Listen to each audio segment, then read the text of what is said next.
with authenticity. It's building that relationship. Think about the value. Because you want to make that impact. It can make you happier. Elevate others around Welcome us. to the Selling from the Heart podcast, your home for authentic, effective, and socially integrated sales strategies to help you master the art of selling. Join your co-hosts Larry Levine and Daryl Amy, along with some of the world's best sales thought leaders and practitioners, as we explore ways to help you grow your sales.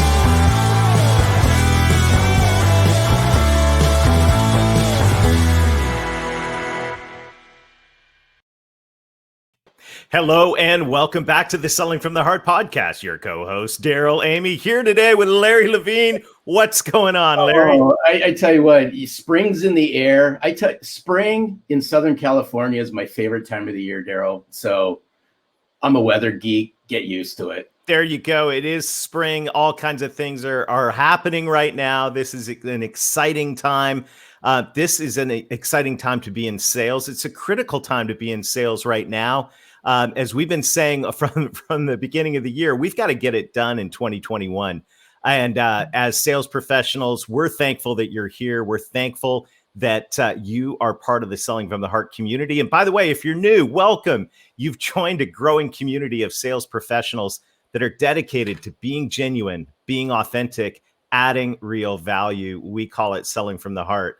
And Larry, right now, it has been this, it's about this time last year that the Selling from the Heart Insiders Group started forming, a group of just really great sales professionals that said, hey, if we're going to make it through this year, we're going to do better if we work together.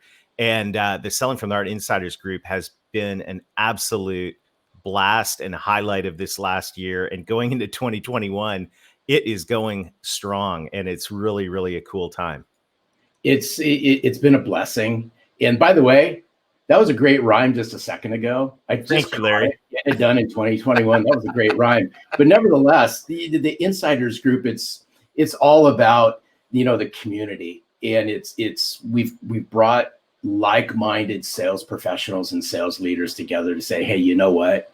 Authenticity is the trust builder. And I'm going to drop a couple other C words because it's going to tie directly into our guest today. We're all about building the community and the connection and collaborating inside that community on why we believe authenticity and sincerity, integrity must be brought back into the sales profession, Daryl. Absolutely. So if that sounds like fun to you, if that sounds like something that you resonate with and that would add value to your life, and I guarantee you it will, join a great community of sales professionals that are dedicated to selling from the heart. You can go to sellingfromtheheart.net/insiders, or if you're listening on your phone, just text the word heart to 21,000. That's heart to 21,000. Larry, we've got a great discussion on deck today. As we get started, though, we want to give a massive shout out to our good friends over at BombBomb for all they're doing right now to enable us to rehumanize communication, something that is core to selling from the heart. Huge. We're a firm believer. The best way to rehumanize yourself in the world that we're living in today is just open up BombBomb. Shoot a quick video, show somebody how much you care about them, how much you appreciate them, you're thinking of them. Watch what happens in return. Yeah, here's a few quick tips from our friends at BombBomb. And from there, we're going to introduce a guest for a conversation you will want to be a part of. So here's a few words from our friends at BombBomb. Selling from the heart means putting you back into the sales process, your passion, your energy, the emotion you bring, the belief you have in your product or service. Sales is a transfer of emotion. But can that happen if you're hiding behind a keyboard? Will another text-based message in their inbox get you to where you want to go? There's a better way, and it starts with you. You in front of more people more often through a video messaging platform like BombBomb. We want to guide you along the Selling from the Heart process. Sign up for a free trial of BombBomb at bombomb.com or sign up for a demonstration and sell from the heart by being face-to-face with more people more often. Fantastic. We definitely challenge you to take the BombBomb challenge. Free for 14 days. Send a video to me, send one to Larry. Send one to me first. Send one to your mom as well. Really, you're going to absolutely love this. But you know what? It's all about when we're talking about communication, we're talking about influence. And when we talk about influence, we're talking about leadership. And we have got a phenomenal guest here today. Larry, why don't you introduce our friend and let's dive in? Yeah, this is when I go back to high school and wish I would have taken French instead of Spanish as a foreign language. But we're huge believers here at Selling from the Heart that sales professionals are leaders. Leaders cast vision. We're big, huge proponent of sales professionals who cast vision and lead with their heart, by the way, as well. So without further ado, I'm going to welcome Alain Hunkins. All right, welcome, Alain. In for a treat. Daryl, you can drop the French pronunciation. We got it. We're glad you're here. I'm so glad to be with you both. Thank you so much. I love, Larry, how you kind of had that pause after you said my name. Like, did I get it right? It was great.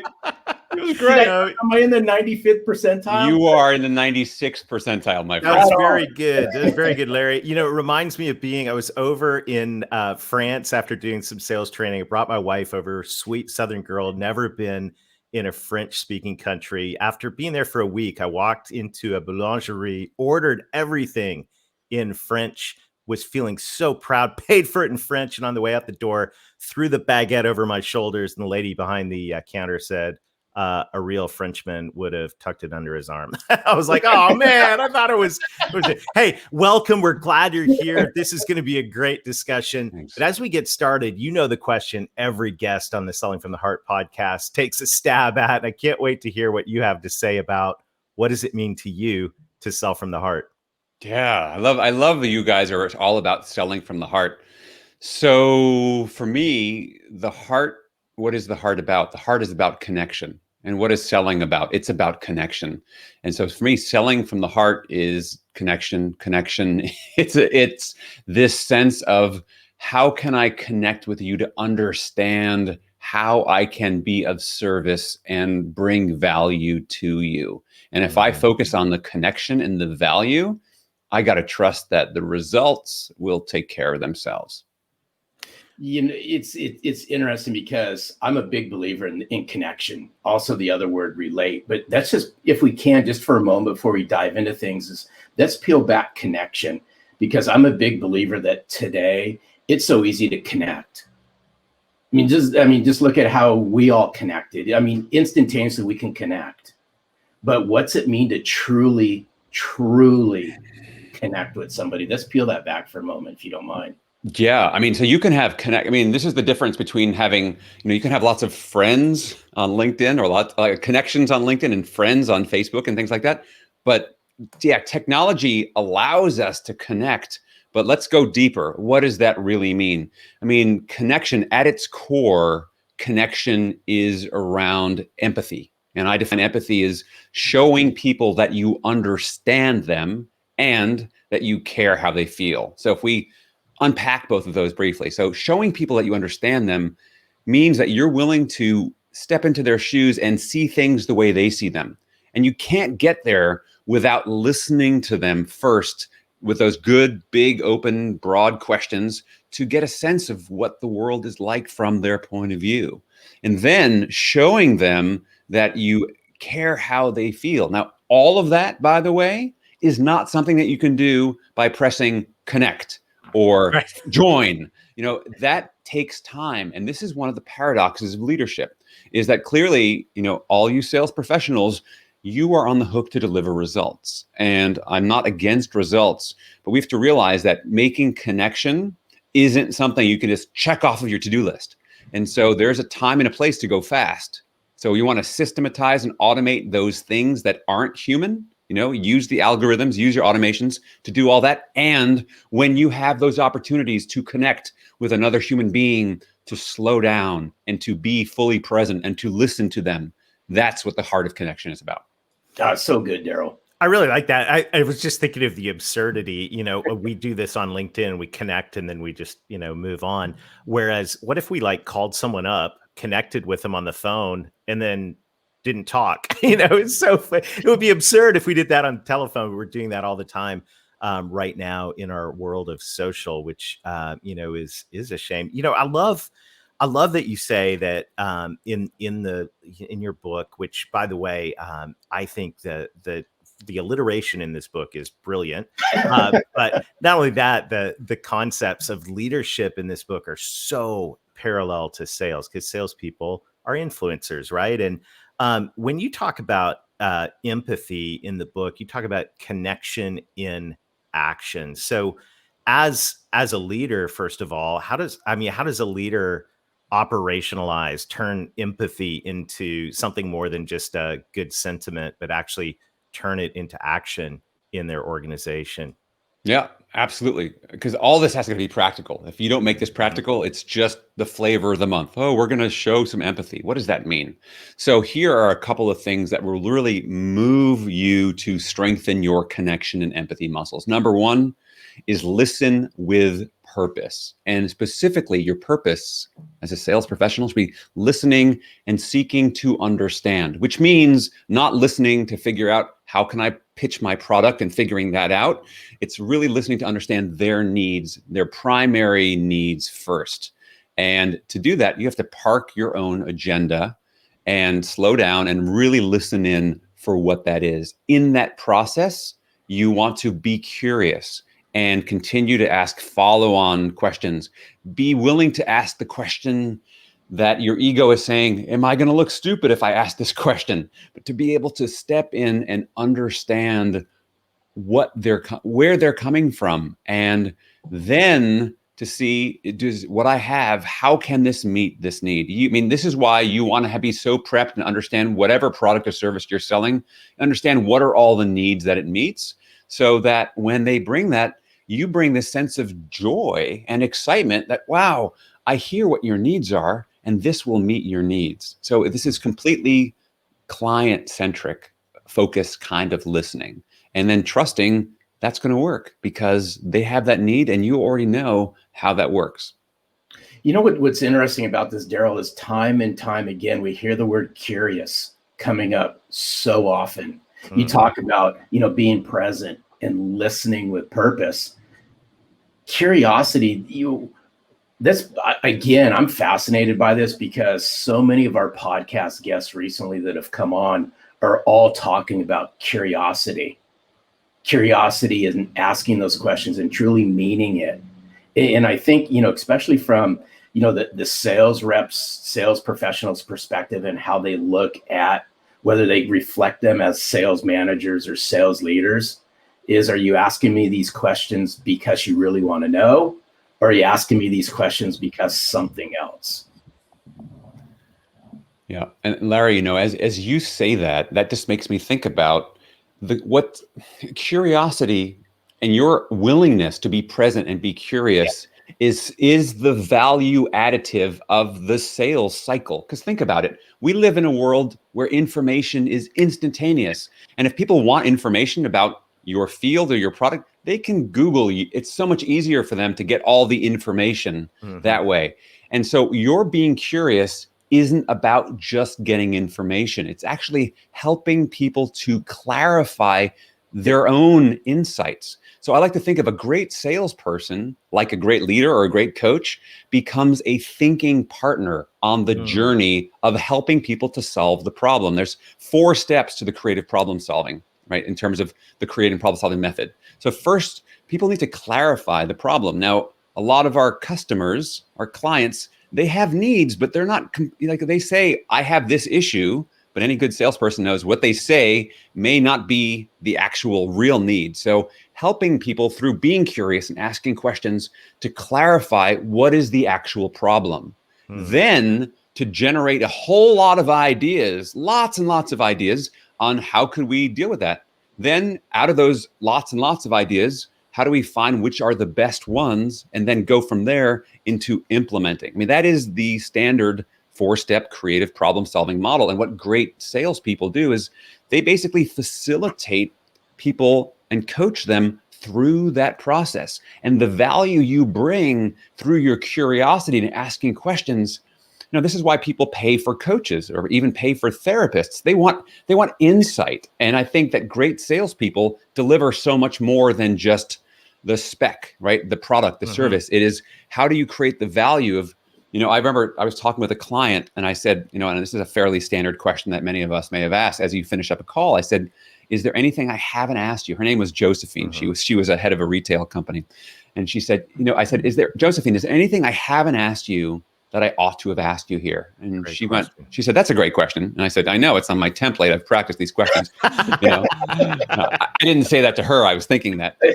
But this is what Josephine said. She said, no, but I have to say, this feels like this was a good therapy session. I feel lighter because in the process, I helped her to clarify. And you have to realize that clarification, you have just provided value right there. I mean, they've gotten hopefully some really good free coaching and consulting just from the interaction of how you show up. And, if we are sales professionals, we have to remember that's the value that we bring. Because look, if people could figure this stuff out on their own, they would have done it already and they wouldn't have called you. So how can you bring that insight to them? So good. Yeah. I really like this because I think one of the things in the last, 10 plus years that we keep saying over in the sales profession is our clients already know more about our products and services than we do. And certainly that's what the marketing people have been telling us, right? Your clients are online, they're doing all this research. But you know what the reality is? I was telling my 16-year-old last night, he likes to work out. And so, I'm always concerned he's going to push himself too hard, too far. And so I'm like, have you ever thought about asking like a real human being for some advice, like a doctor or someone, as opposed to some people you find online? Because the reality is you can find all kinds of opinions online. You can find every kind of opinion online. And you think about our buyers nowadays that have a problem. We say, it's kind of cliche to say, well, they can go online and find the answer. No, actually, they can go online and find 15 answers, different answers to the same problem. And so the value that we have as sales professionals is exactly what you're talking about, which is clarifying and collaborating so that, we can bring insight and advice. And we've been saying all along, when we're talking about authenticity, we're not just talking about authentic relationship. We're talking about authentic value, really caring, but also being able to lead someone through that collaborative process. I think that's pure gold right there. Hey, in your book, at the beginning of the book, you talk about why old school leadership is broken. I'm curious what your thoughts are on that, because I want to see how that parallels to old school selling. Yeah, so interesting. So if we define old school leadership, and this actually, I did all the research on this, turns out that old school leadership, I think we've all seen it. We're all familiar with it. And in a nutshell, it is, if I'm the leader, I'm the boss, because that's what we would call ourselves, and you're my employee, as it were. The value proposition is this, is that I tell you what to do and you shut up and do it.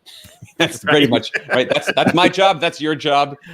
No questions asked. And that was, and that came out of the Industrial Revolution. Because, when you had labor, and they called it labor, on the assembly line, they didn't want people thinking for themselves. In fact, Henry Ford, the founder of Ford Motor Company, famously said of his employees, why is it every time I want a pair of hands, they come with a brain attached? Right. So thinking was a liability, right? And so clearly that is not the world that we live in anymore. We live in a knowledge work digital age. We need everyone to be thinking for themselves. And so, however, old school leaders or old school salespeople, it's this sense of, I'm the expert. I know what's going on. I'm going to tell you, let me explain what's happening, which is, it's the classic old, I'm spending 95% of the sales meeting. I'm telling you about how smart I am and how good I am and why you need this.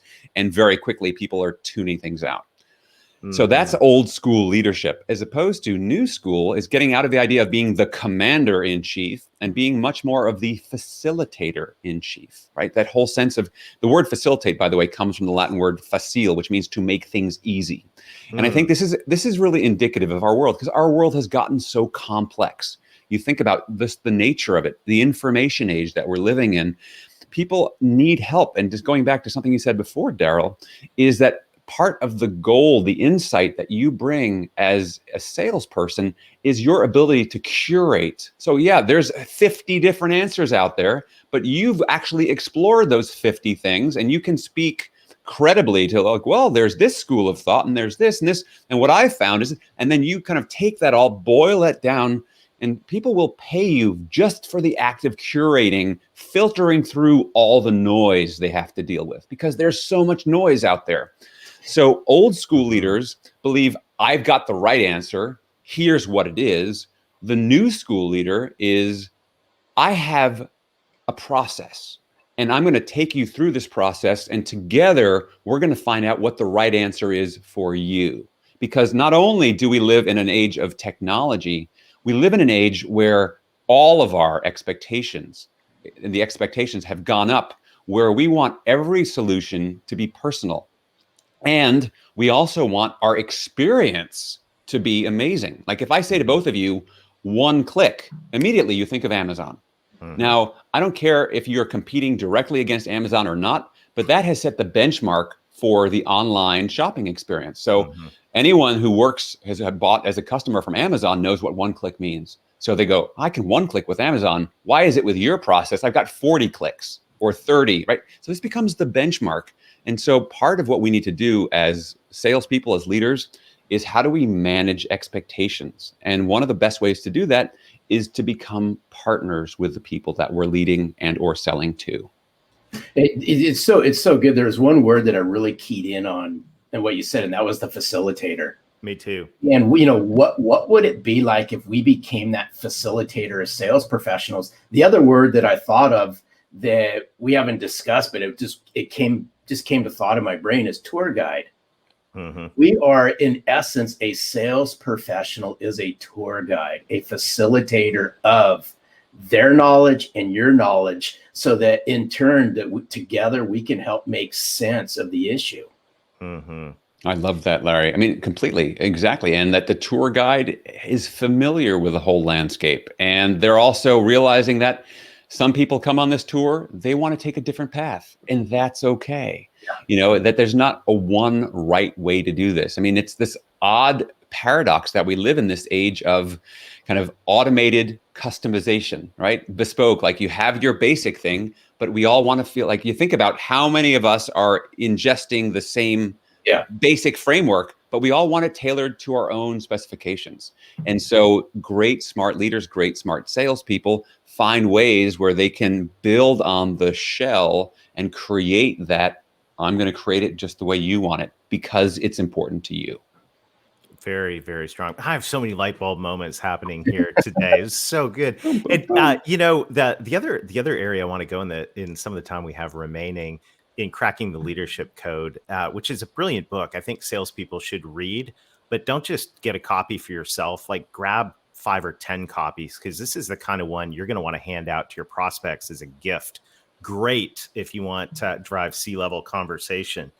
Maybe buy a case of 100. I don't know. But you know what? In the third point of collaboration, and this is what we're talking about, as leaders have to motivate people to take action, especially today. It's not command and control. Salespeople definitely have to motivate people to take action. We cannot force anyone to sign an order. So when it comes to motivation, what should we be thinking? In the book, it talks about the magic pill that everyone's searching for. And I think every sales rep is searching for a magic pill.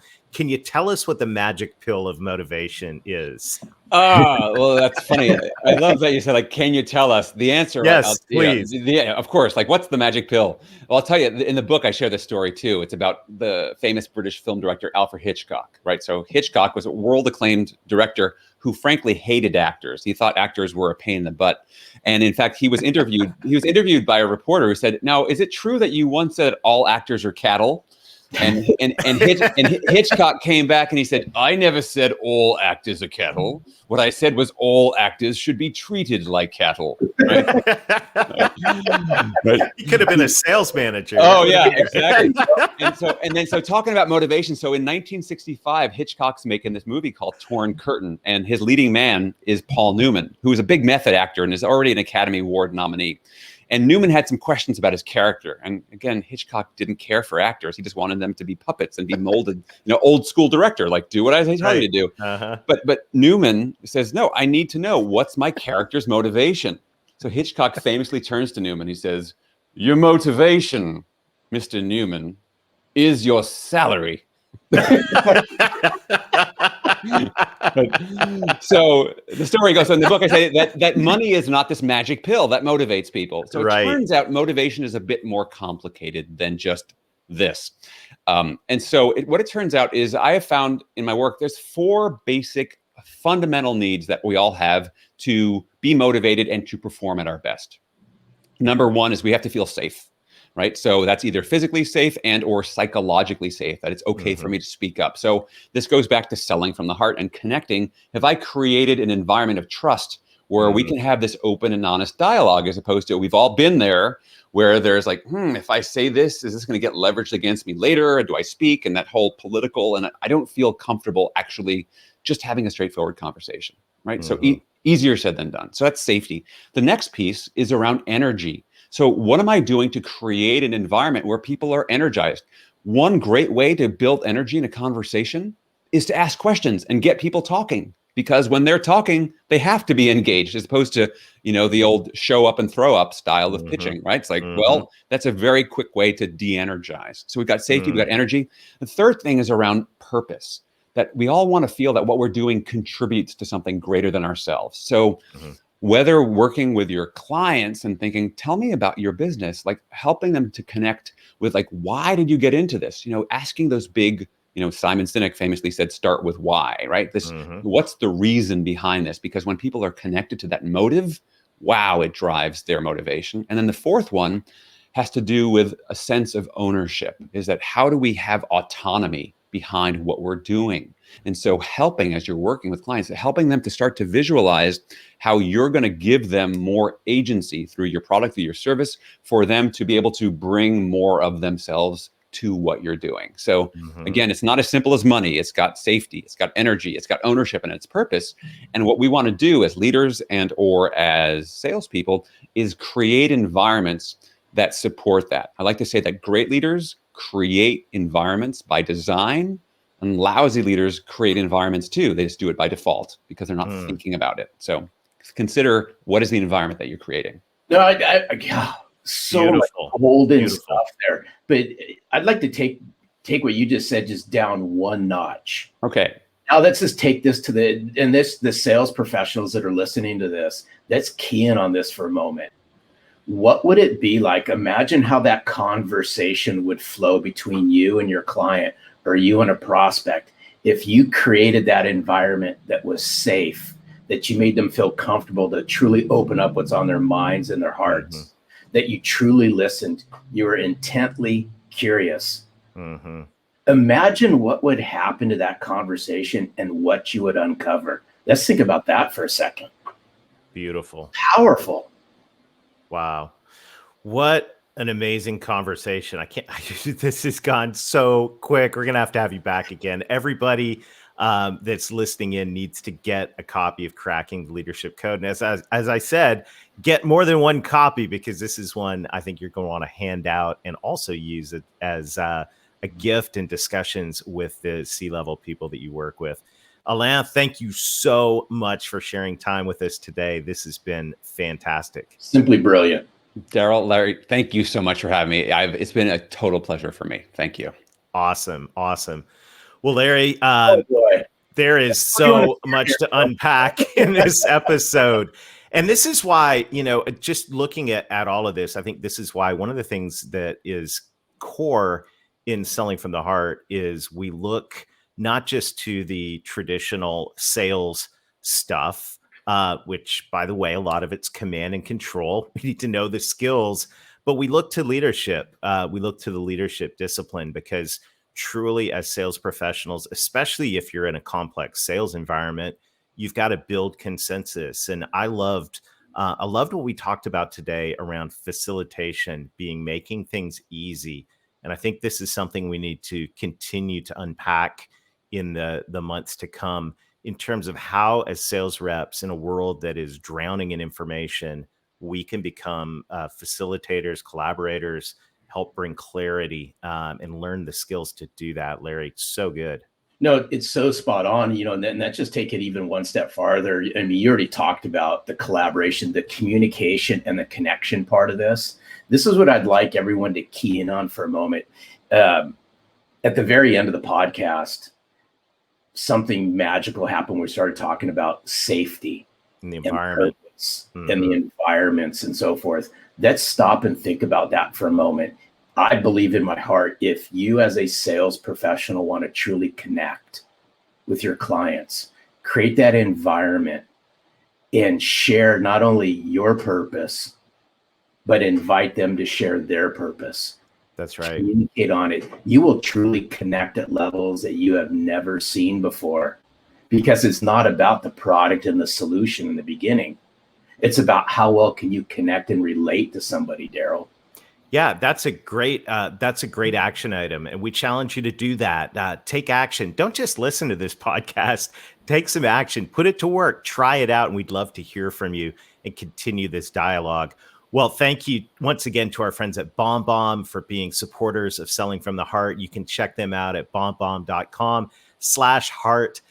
Thank you to everybody in the Insiders Group. We so enjoy hanging out with you every Friday. And the dialogue that goes on during the week in our private community is fantastic. Thank you to everybody in the Selling from the Heart community, especially those of you who are leaving reviews for the podcast on the platforms on which you listen. We deeply appreciate that because it helps us spread the word. And until next week, keep being genuine, keep being authentic, keep adding real value. Be a leader that facilitates change, and most of all, sell from